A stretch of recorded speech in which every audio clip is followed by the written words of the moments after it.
Everyone loves a superhero. As adults, we may think of people who literally save lives, serve others without anything in return, or stand up for justice. I think of my grandparents coming to the US, working tough jobs, living in a rough neighborhood in LA, raising 3 children, living with other family members in one household, and supporting family back home, doing the right thing, and raising 3 important members of my family and my uncles and mother. My parents, their marriage, and keeping our family afloat is a superhero tale of its own. So naturally, I always wondered what my superhero arc was going to be. Well, however my arc should be named, it certainly wasn't a hero's tale or quest. Earlier this year during my breaks, I'd catch myself thinking about where I was. I had just graduated college, was working a good job, and had financial security. I don't think my elementary, middle, or high school selves could ever imagine the life I have now. What was on their mind was anything but being a corporate bro. As an adolescent, I was looking for my own identity. What was I going to be about? How was I going to gain everyone's respect and be taken seriously? That thinking came from trying to distract myself, from feeling powerless, from avoiding my weaknesses, from not knowing who I really was not. I was not a super talented artist. I was not a super athlete. I was not a musician, nor a good actor. I wasn't some entrepreneurial prodigy, nor some super secret genius.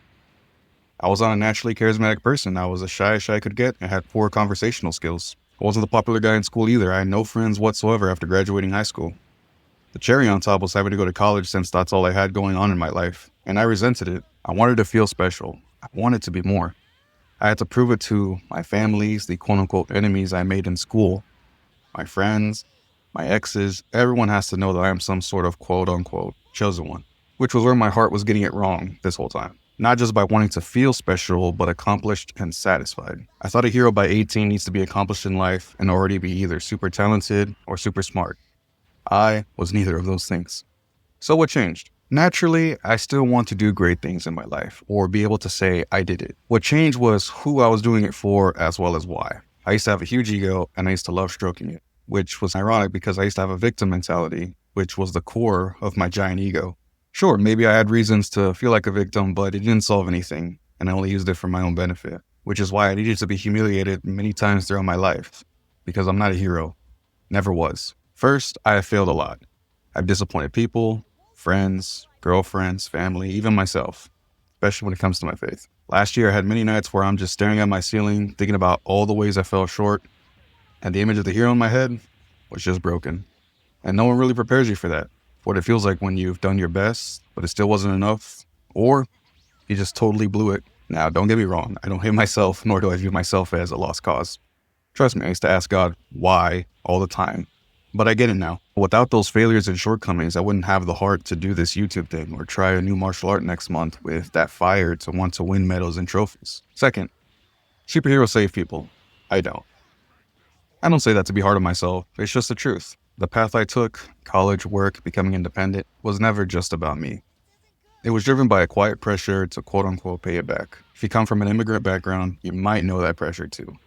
That feeling that because you were born here or had more access, you owe it to your family to make something of yourself. My mom's family is from Mexico. My dad is straight from El Salvador. 2 different countries. Same story. Survival, sacrifice, starting over. I grew up hearing how lucky I was to be a U.S. citizen, how many people back home would do anything for the chances I had, and how shameful it would be to waste them.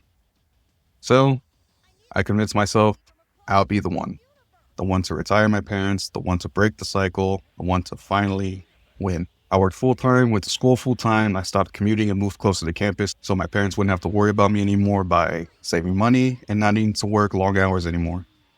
The only thing is, I didn't save them from anything. Their financial situation didn't change nor improve, and they were still working long hours. I just noticed that their happiness was way different. What truly changed was me. I became someone they could be proud of, someone they didn't have to worry about, not because I won, but because I learned how to stand on my own. And in the end, that was enough. Third, it's time to grow up. I turn 25 years old very soon, and I can feel my youthful glee and optimism declining. I'm not sure if it's my frontal lobe finally completing its development, but the time is now. Will I let my failures define me, or will I let my response tell the story instead? All that to say, who I do it for, aside from the glory of God, is for people around me. Being a good influence, being a good teacher for the next generation, and making my friends and family proud. whether it's the students I volunteer to teach or my own family when I have kids of my own. I don't think I've mentioned it in a video, but I am the oldest sibling in my family, and out of all my cousins here where I live. I never had an older brother figure to look to for advice, or to instill confidence in me, or knowledge. That's why this channel exists. Sure, being close to 100 subs and 100,000 views feels good, personally, and it feels great to say, I did it, or I'm doing it. But what I love more is reading comments that say that something I said was helpful or insightful. Maybe I could be called helpful in this life, but I will never be a hero. That delusion ended when I left the graduate podium in December. Living my best life, having no fear of failure, and sharing it with others is just as good of an alternative. If you're someone watching who is a real superhero, good. We need more people like you. However you do it, keep doing it. The message to go home today with is, don't pressure yourselves into labeling yourself into something you're not or what you think you are, especially just to impress people who don't matter in your life.